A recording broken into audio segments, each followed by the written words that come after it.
Magandang araw mga ka-Wonder and welcome back sa ating YouTube channel, Wonder Vlogcaster po. Magandang tanghali sa inyong lahat. Nasaan na ba talaga itong si Bantag? At ang hirap-hirap hanapin nitong taong ito na parang ang report kasi nandito lang sa Pilipinas. While itong si Bato hindi pa naman confirm, may mga vloggers kasi dyan na nagsasabi na nag-release na raw itong ICC ng warrant of arrest. Pero wala pa rin pong akong naririnig na formal na report na meron ng hinahawakang hard copy para dyan kay Bato de la Rosa. So in other words, hindi pa rin natin makumpirma talaga kung meron ng warrant of arrest na hard copy. Pero nasaan si Bato?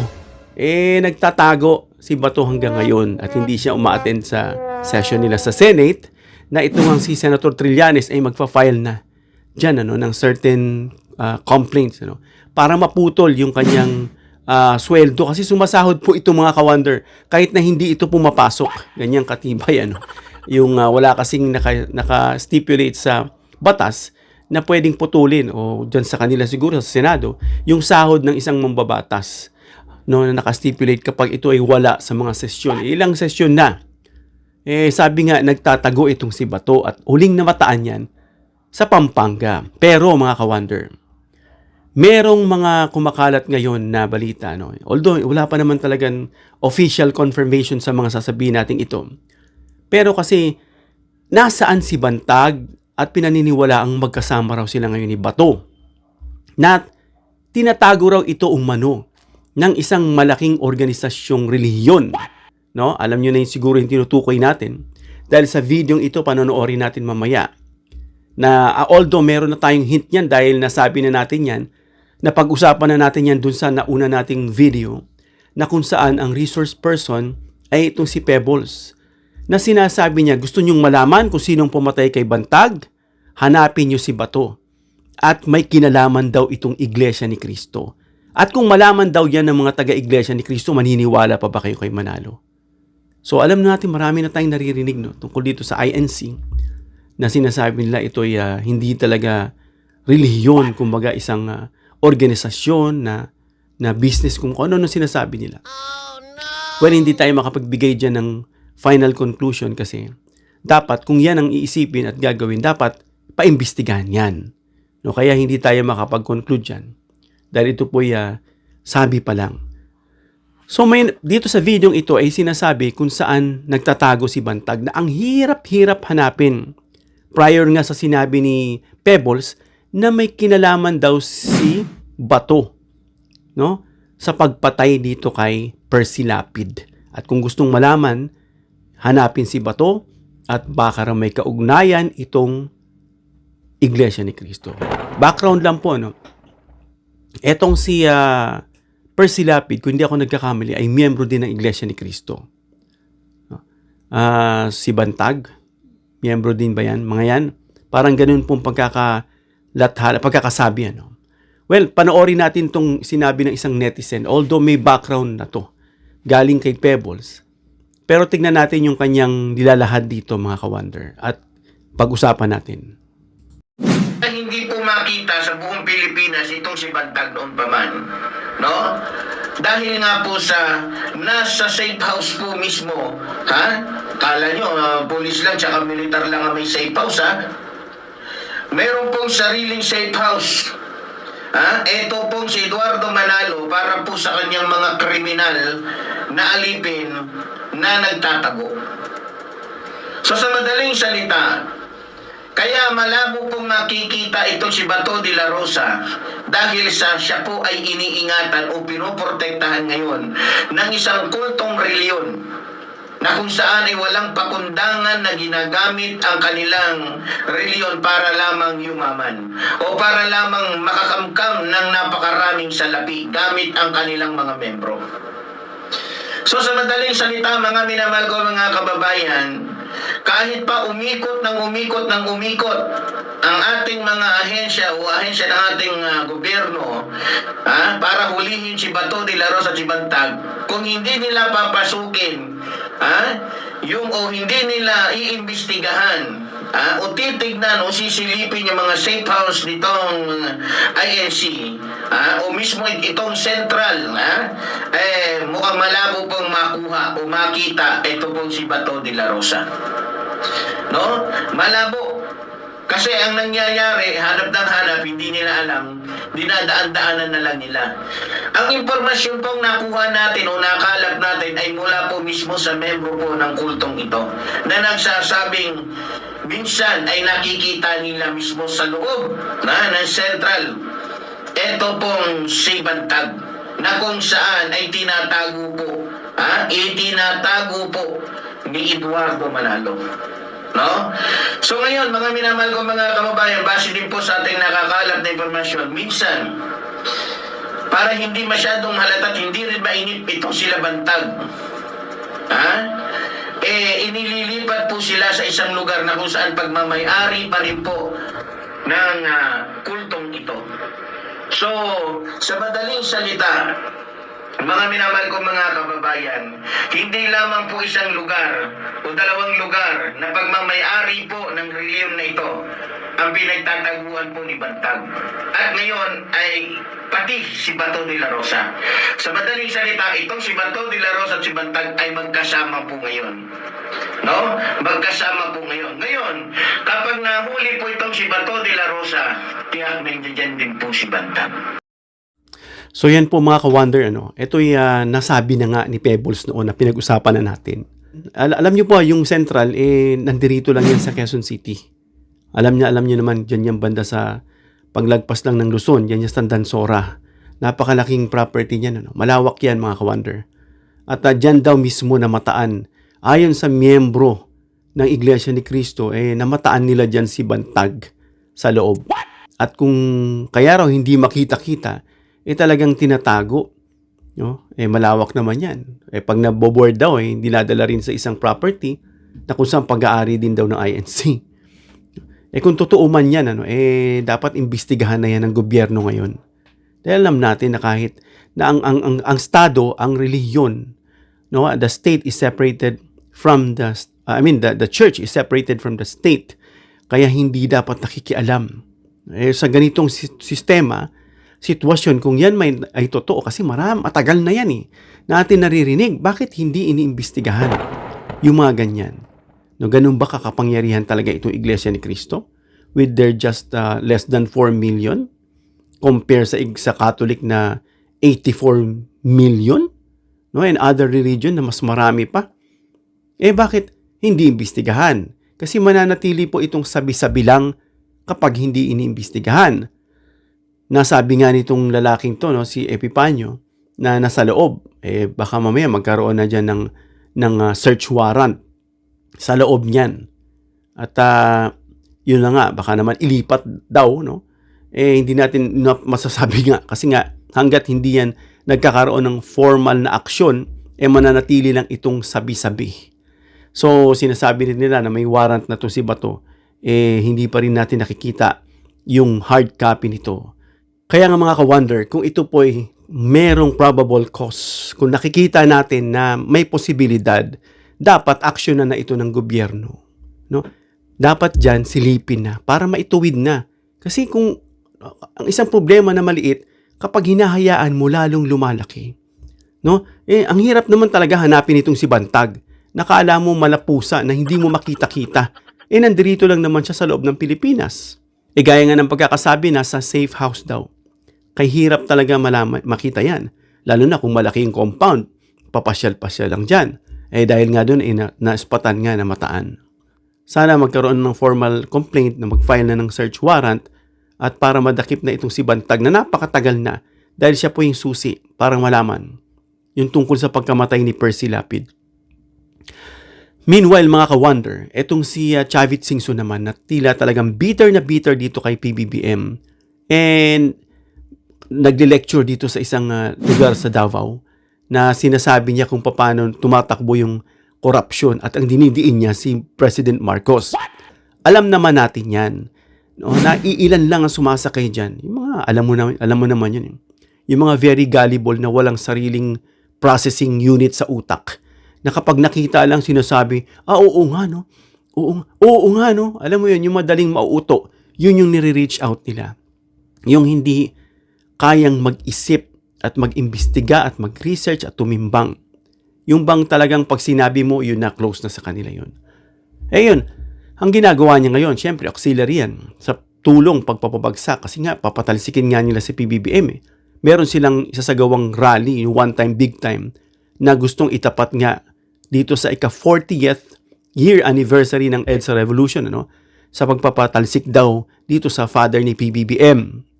At of course, yung mga matatalino, manatili kayong matalino at mag-research at magmanman. Again, hindi natin tinotolerate. Kung may kasalanan, kasuhan. Kagaya ni PBBM, yung kanyang pinsan, kung may kasalanan, kasuhan. No? Kung pinababa sa pwesto, kung sino man dyan yung dapat kasuhan, ipakulong. Yun yung sinasabing may political will ang Pangulo. Yun nga lang, nakukulangan pa. Dapat gusto nilang makita, makulong na itong sila Jinggoy, itong sila Joel, itong silang Cheese, kung sino-sino yung dapat makulong dyan. Hindi lang itong mga contractors na sila lang yung naging fall guy, pero may proponents behind that. At dapat yun ang makulong at para matigil na. Tama naman yung sabi ni PBM na marami raw tumatawag at nagme-message sa kanya araw-araw, pakulong mo na yan! Sabi nga ni PBBM, alam naman natin kung sino sila. Pero nag-gather lang tayo ng matibay na ebidensya para kapag sila ay dinakip na, ay hindi na sila makakalusot. Imagine, billions of pesos daw ang ninakaw ng mga ito. Tapos makakatakas lang dahil sa pagmamadali. Naalala ko tuloy yung isang general, hindi ako nagkakamali, si Pompey ba yan? No? Dito sa Rome, na pinupilit siya ng taong ito na atakihin na itong si Julius Caesar. Atakihin mo na. Parang nagmamadali sila. Dahil sa pressure, sinunod niya. Kaya nung sinunod niya, natalo sila sa gera. Ano sabi niya?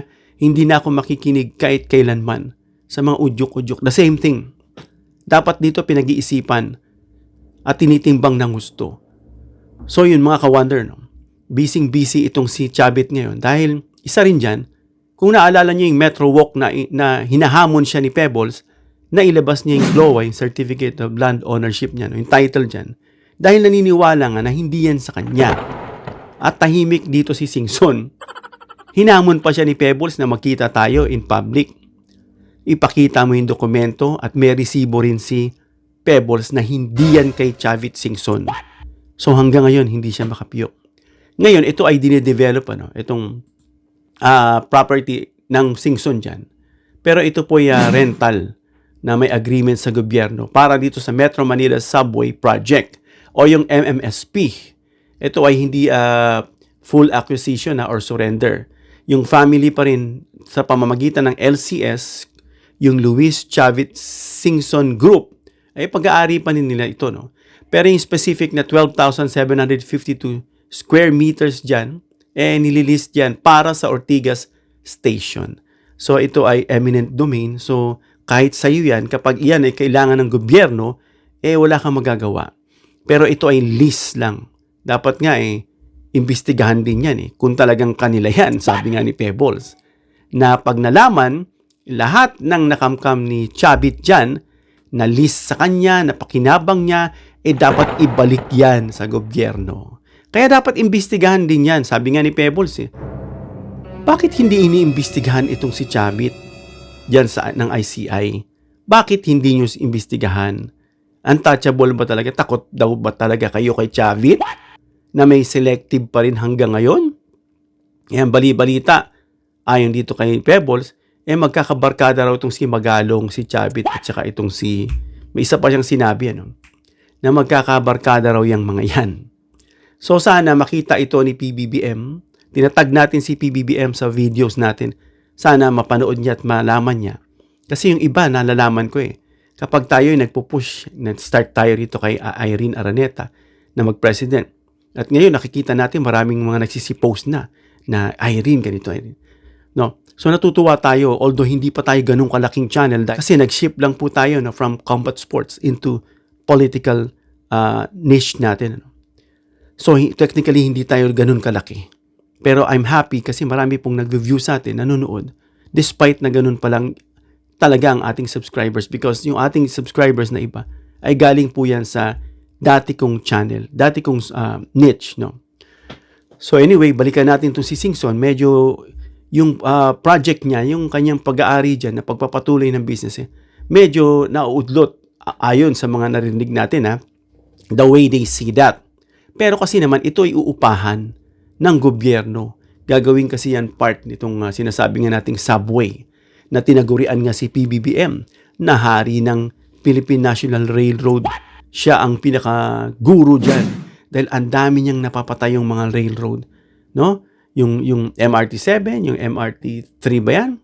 Yung Line 1 and 2, yung ano pa ba? Yung mga connection ng mga lugar-lugar. Ang dami po. Kung makikita nyo lang, pati yung mga natulog na bagon, na yes, na itong tawag doon, yung mga train, na hindi angkop doon sa rail, no?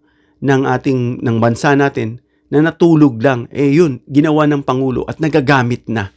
Kaysa yan ay mabulok. So yan po ang nangyayari ngayon mga ka-wonder.